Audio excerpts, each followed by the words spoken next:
Hi, this is Bob Law. Having a conversation today with Carl Clay. Carl Clay is the founder and director of the Black Spectrum Theater in Queens, New York. And we want to talk about why that is important to us. Those of us who have been working with the Black Spectrum Theater for many, many years want to make it clear to people that the theater comes from New York, right in the Queens community, and it's the theater that has been providing most of the direction and inspiration and all the things that we're going to talk about the kind of things that the theater does. Well, some of us want you to be clear that this is an important theater here, not only in New York City, but right here in Queens, New York. And so we're going to talk with Carl Clay about the theater, talk about the productions and the work that's being done by the theater and by Carl Clay all these years. Carl, glad to have you with me. Glad to be here, Bob. All right. Yeah, Thank you for having me on. And yeah, Black Spectrum Theater. It's been there's, most of my life's work. Yeah. let me start here then. When did the Black Spectrum Theater start? So we started back in 1970, and it started with a summer program that we were doing. I had been working at the YMCA there on 50th and 8th Avenue, the Clark Center for the Performing Arts. Mm, And I'd been going down there because a friend of mine had done a show called Us. And they brought it to New York City. And he said, "You got to come see this. You got to come see it." And so, I had been in my basement writing things and, listening to music and writing and those kinds of things. He said, "You got to come see the show." I went to see the show and I was just blown away. I was blown away. And the light bulb went off in my head. And literally, in a lot of ways, the rest becomes some sense of history because from that point, I went to the pastor of my church there at Trinity Lutheran Church in St. Albans and basically asked if it was possible to run a workshop out of the church. And so I did that. And I gathered some friends and folks there from the church who were, my age, a little younger, a little older. And we said, well, what are we going to do? So I said, well, I've been working on this thing called Black Love. And it didn't even have a name at that point. It was just more of a idea to try to bring together some positive images. And, at that time, people didn't really talk about positive images. You saw positive images, but you didn't put a name on it. But I saw this idea of trying to present something that was going to be about how, if we all work together, how we could make some very progressive and positive things happen. And that meant that some of the theater being done at that time, whether it was Ed Bullens or Mama Baraka, they were rightfully so attacking things like, racism and the economics of how our communities were left literally empty in terms of housing and jobs in our community. But there was a lot of, honky and all of those words used and so forth. And it was like, I thought about it, I said, that's one way of looking at this. The other way is how do we come together and we don't even have to talk about, you know, whites and, the things that they've done. If we could talk about how we can deal with each other, that would be more positive. So out of that came a production called Black Love. And we opened the Storefront Museum there in Jamaica. It was the first production ever done. The center was run by a guy named Tom Lloyd, and he had opened up a museum. And in fact, he had been working with Mama Baraka, and this became really the first African American museum in New York City. This preceded the Studio Museum in Harlem, and it preceded the Langston Hughes Library Cultural Center. I mean, it preceded a lot of things. And he set it up. It was an old gas station. Today, it sits on the lot of York College. It was destroyed, and they put a gym up. But at that time, the Storefront Museum was really our beginning of a cultural beacon in New York City. So that was our first performance, and It went over really, really, really well. I mean, we mixed everything. It was poetry, it was theater, it was media arts. And I remember we used the theme from Shaft as one of the songs that was a part of it because Isaac Hayes had done this incredible score for the movie Shaft. And we incorporated it into this play. And this is fantastic. And a few months later, we got together in the basement of one of the members' houses, Avan Little's. And we said, well, how many people here want to continue on what we're doing? And let's take a vote. And everybody raised their hand. And initially, the name of the play was called Black Spectrum. And so we said, well, let's call it Black Love, and we'll call what we're going to be doing Black Spectrum. So that was the beginning of Black Spectrum. And so from there, we were asked to perform. We were performing up and down the Eastern Seaboard at colleges and universities and But let me churches. ask you this, though, when you say that you were performing, but at universities and colleges, university, Mhm.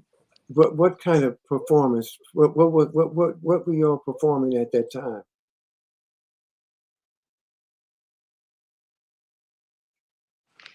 Performing the play, Black Love. Oh, It that was play. about Okay, got it. that play. Yeah. And it was about an hour and 20-minute production. And it was episodic in nature. It dealt with the love between a father and his son. It dealt with the relationship, uh, um, a love relationship. Mhm. Uh, it dealt with two brothers who were having issues with each other, and and also the love of community, and how a lot of the community meetings used to always end in a lot of turmoil. Sometimes people start getting loud and crazy and all of that, and Mhm. some of that still happens today, by the way. But nevertheless, we looked at all of those different areas, and it was just a very, very, very successful production, and it really became the calling card in the beginning of Black Spectrum. Now, one of the things that is unique about Black Spectrum is that it was not the uh, only thing that Black Spectrum began to produce, because Black Right. Spectrum has done theater, it film. Hmm. We'll talk a little bit about all the kind of things that Black Spectrum is engaged in, which gives it the name Spectrum, because Hmm. it has the that kind of a broad spectrum of ideas. We've at Black And Spectrum, activities. Yeah. uh, Yeah. you know, we did a film when we were just thinking about film. We didn't have any of the kind of digital media that exists now. We started with a little, you and I worked on this project, The Magic Crown, that Mm. didn't have any of the kind of that we have nowadays, that we're able to Right. actually can do it. Then it was looking to, it was even primitive even for that time. That's right. That's right. That's right. The But Magic Crown you- The Magic Crown was a production, as you know. It grew out of some work that you were doing and writing. And so we first created it as a storybook piece for children, right, of which it still maintained that whole concept. But we took the video piece that we did, which was, I think, rather successful. It was taken around, and people enjoyed it. And the children who got into it, it told them stories about the Magic Crown yeah, and how important that was in terms of the work that you did on it. You created this story that was just well received. I remember working with the artist, and you might even remember Chris the Hall, Chris, right, right, right, who did a wonderful job of creating literally these paintings right, for all the scenes in the Magic Crown. right, And we took that and we taped it and turned it into a storybook for children. And a very good story, by the way, that something that they could walk away with in terms of knowledge they didn't have, as well as revealing the history, the culture of the Akan people. A lot of children say, well, who are the Akan people? My son, when he was born, he came out to Clinton Hill. It was a park out there, and we did an outdoor performance on the mobile stage. And I Mhm. remember my son, he was sitting there, and when we were taking him home, he kept saying, the Akon people, the Akon people. So he got it. And he was only about 3 years old at that point, but he picked it up right away. We then turned it into a I remember stage that we were calling the children in the Magic Crown was Osei and Jose and Afua. That's right. Afua. Yeah, yeah, Yeah. yeah. Memorable characters. And so we turned that into a stage piece. And we would, like pack the theater with school children coming out to see the kinds of shows that they don't get a chance to see. And this is something we've tried to do at Black Spectrum, is show the things that you're not going to find on your TV set.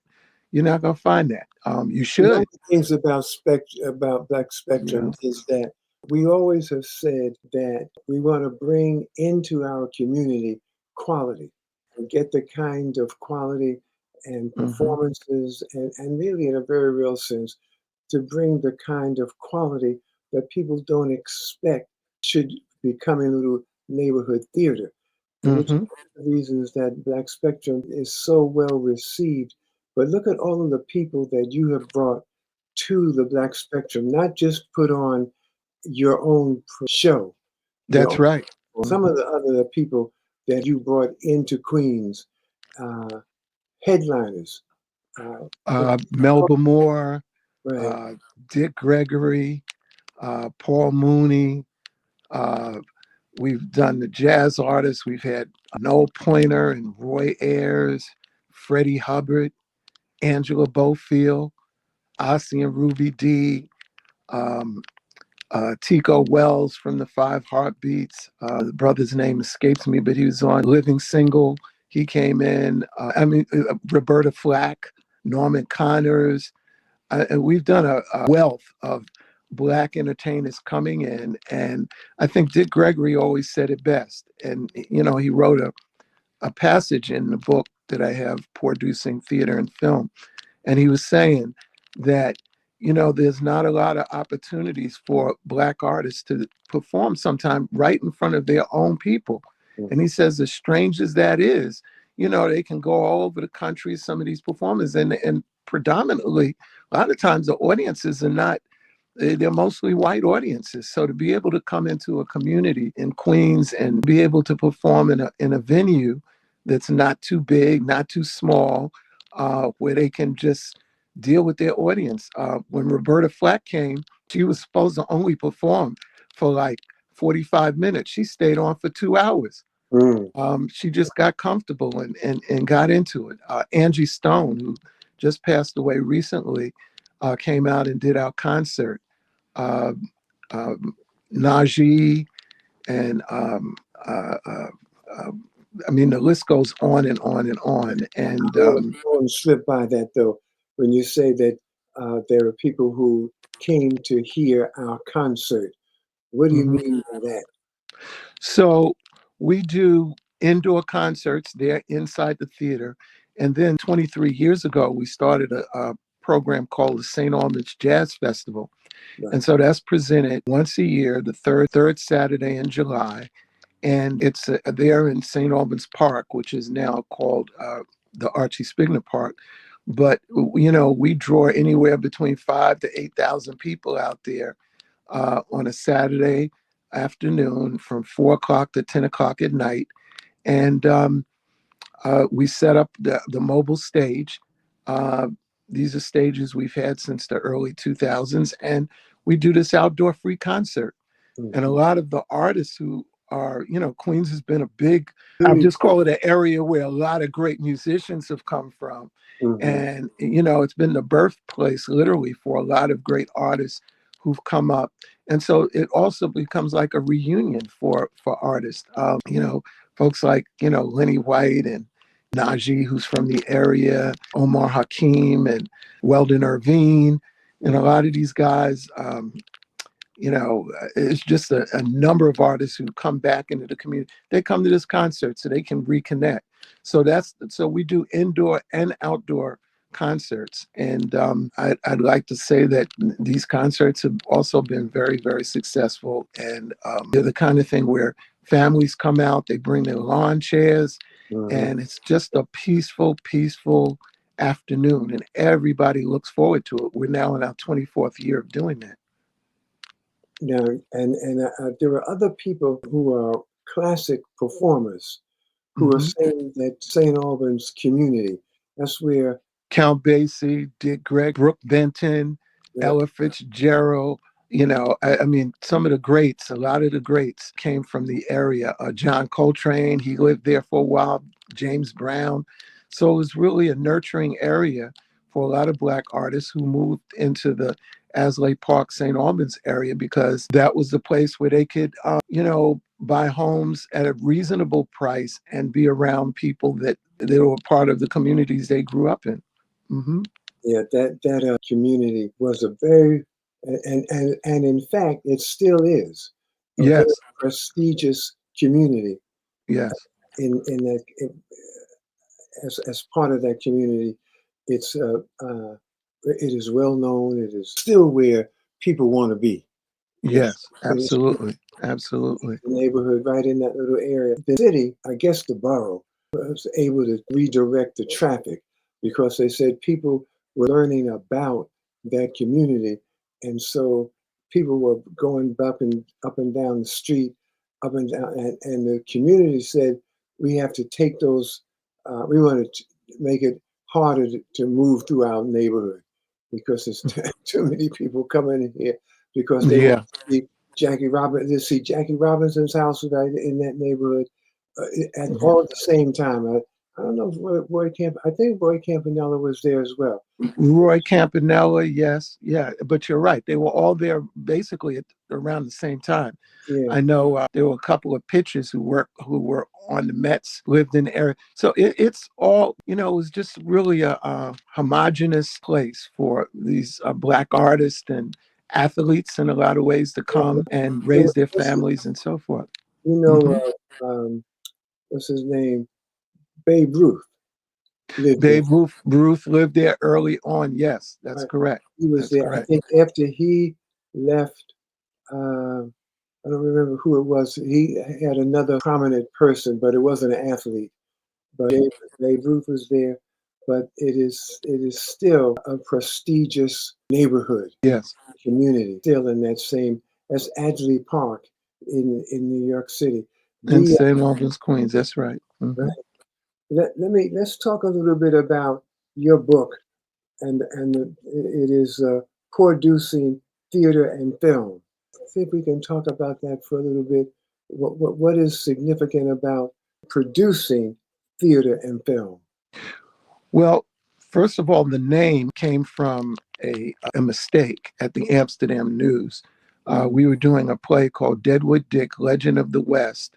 It was originally called Or Them Niggas Went That Away, but people kept calling on the phone. It was a hit play. People kept calling on the phone, and they'd call and they say, "Is this where them niggas are playing at?" So we got tired of people calling there saying, "Is this where they playing at?" And so we said, we better change the name of this play. So we changed it to They Went That Away. But in the newspaper, when they did an article, they were giving praise to the production. And they said, the play was produced by Carl Clay. And so, it was a misspelling. So I Mm, thought about it. I said, well, that is true. We didn't have no money to really do this. So when it was time to do the book, I remembered that and said, I think it's an apt title because oftentimes for Black art and art around our communities, we do it with less than the resources of our counterparts and less than the resources necessary to really do the jobs that we really want to do, so we have to work with what we have. mm, And so producing theater is how the theater was started and how it evolved over time. As I said before, we started with a production called Black Love, and that evolved into us, after all of the rehearsals, it evolved into us getting a space on Linden Boulevard in a storefront that we turned into a 100-seat theater. It evolved in just doing adult productions into doing children and youth productions and Mm. making films. Now, And what is so the what's the capacity now? What is the the theater like now? It has moved well beyond the storefront. And yeah, so in 1986, after working with many community entities, the planning board and local electeds and the churches and so forth, we were able to get a HUD grant that allowed us to move into what is now known as Roy Wilkins Park. And so we went from a 100 seat theater into a 400 seat theater. And so in 1986, we had a parade from the old theater where we symbolically turned off the lights. And we had over 1,000 people come out for a parade, and we marched over to the new theater. And this was the beginning of our work there in Roy Wilkins Park in 1986. You know, the book also gets into the films that we've done. We did a film, as you mentioned, Bob, we did a film called Radio. Mhm. And how can we do a film about radio without talking to Bob Law and Imhotep Gary Bird? So we went over to WWRL and filmed a few scenes over there. You know, the radio was about how this one radio gets passed along to various characters throughout the story. And you know, as we all know, and even it's true today, some of the young people think that when you get into radio, you just do it. You don't have to know anything. You don't have to this, that, and the other. And so we were looking to disprove that because you have to get the skills. You have to have the background, the know-how, and the technology, and understand the technology in order to be a professional announcer and so forth. You know, like yourself. And so this. That's the way it used to be. Yeah. Yeah. They Right. used But see, today people are still struggling with the kind of what you call presto. I'm a so and so. People are like, okay, all of a sudden I'm a musician and they don't know anything about music. to. You know, so today we're forced with dealing with that more than ever. But at that time, it was Yeah. the beginnings of that. And you're right. A lot of young people just thought it was easy. So our film dealt with that. And we went on to make other films, of which Mr. Bob Law also had a role in. We did a film called Let's Get Busy, starring Dougie Fresh, Anthony Chisholm, who was in most of August Wilson's plays there on Broadway, and a newcomer called the young lady who played opposite Dougie Fresh, Lisa Nicole Carson, who went on to star with Denzel Washington in Devil Wears a Blue Dress and a number of the Ally McBeal TV show and you know so forth. So we gave a start to a lot of artists, and you know our films continue to grow.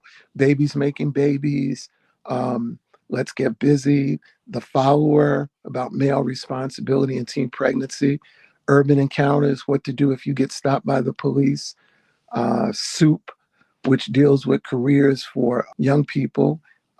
So we have a whole library of films dealing with youth issues. So we've used the actors that normally would work with us on stage, and they've developed into, you know, film actors also over the years. So, you know, the book touches on that as well as some of the trials and tribulations of trying to raise funds to run a theater. You know, that piece is a real journey because in raising funds, it's not easy. And raising monies for films, raising monies for to keep the theater going. So you have to interface with elected officials. Um, you know, the theater, when we first were there in the storefront on Linden Boulevard in the early 80s and moved into that storefront, Jimmy Carter came into office and started a program called the CETA program. And we became a part of a coalition in Brooklyn to get CETA funds to run our arts organizations. And we worked with the New Muse Museum and Eduardo and Andy Gill and those guys over there. They started the Brooklyn Coalition for Jobs. And, you know, we became a part of that. And we ended up getting CETA jobs. So the theater really got off and running because we were able to take those 10 CETA jobs that we have and, you know, send them out into all over Queens to do free workshops and free instruction for seniors and children. And that was one of the ways in which we began to build our audience for the theater. So, the book gets into those areas and tries to give an account as to how we got to where we are and the trials and tribulations. One of the things that to mention some of those people, Andy Gill, Eduardo Standard down at the Hmm. Muse, Bedford Avenue in Brooklyn, the Billie Holiday Theater, all of those, and many other theaters are not functioning any longer. Uh, Yeah. but the Black Spectrum Theater is thriving in terms of community awareness, community involvement. Uh, it has been I want to just understand what do you think that uh, makes the Black Spectrum Theater be as vibrant as it is, because many of those other places and the people that I'm aware of have still have theater companies, but they don't do much and nowhere near what the Black Spectrum Theater does. Maybe the only company in theater on a regular basis, on a daily basis, with the shows is with Vi Higginson's Mama, but the Hmm. Mama plays are just her plays, her costume, Right. her Right. music concerts. You Right. we do that. The Black Spectrum Theater does far more than any, including Vi's Higginson's theater, does not it doesn't do any as anywhere. Nobody does is as much work and bringing things into the community. But Well, well, some of that is because of my initial reason for starting this theater or getting involved in this was is that I had read about the Free Southern Theater initially, how they used to go into the South, into the backwoods to teach people about voting and those kinds of things. And I was always impressed with the idea that you know, being around your community and functioning for your community is important. And so, I've just never believed in doing art for art's sake. So as a result, we do things for the community. The community comes in and uses the theater. We help to sponsor talkbacks, occasionally so that so that the community can come in and be involved in that. We do fundraisers that are designed to help organizations raise money in the community because that's what it's all about. And, that becomes one of the key factors. The other one is, I learned a lesson in watching Douglas Turner Ward at Nigger Ensemble Company. And folks used to talk, Doug Turner Ward was a brilliant artist. He was brilliant. But there was some talk about how he was in all the plays and he was directing all the plays and he was doing it, and I always had this thing called don't allow that kind of thing to happen. You have to make sure other people get an opportunity. That's what it's about. It's about, you know, uh, providing opportunities, and to use your word, providing extraordinary opportunities sometimes for people to get a chance to do things that they wouldn't have been had a chance to do. So I'm very careful about, making sure that it's not just my plays and it's not just me directing stuff. Although I do tell people that if I can't do that, then I don't need to be there. I've got to be able to get my artistic works off too.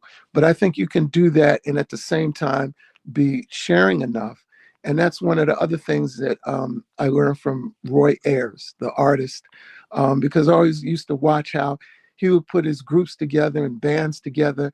And it was never like, okay, I can't work with you because you work with that group. Or it was always this free flowing ability to bring in people and take in new people and grow. And to me, that's what it's all about: growing and giving people opportunities. And I feel that now I'm just kind of getting warmed up. but, but I think I'm running out of time.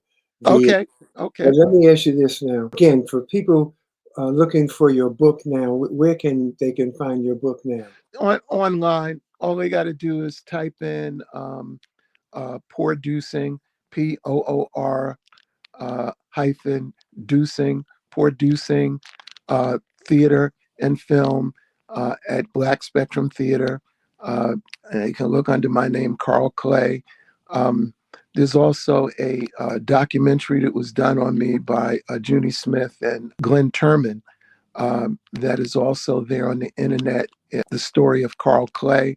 And, you know, these are background pieces on the book is about the background of the theater. And the story of Carl Clay is about how I got started and my upbringing and those kinds of things. So they can go online there, or they can go to our website at www.blackspectrum.net, or give us a call at 718-723-1800.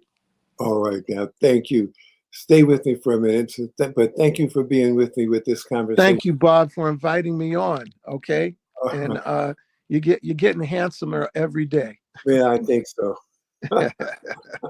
All right, now hold on. Thank you, Carl Clay from the Black Spectrum Theater. Thanks, Carl Bob. Clay is the director and founder of the Black Spectrum Theater in Queens, New York. Thank you again, Carl, and everybody. Thank you.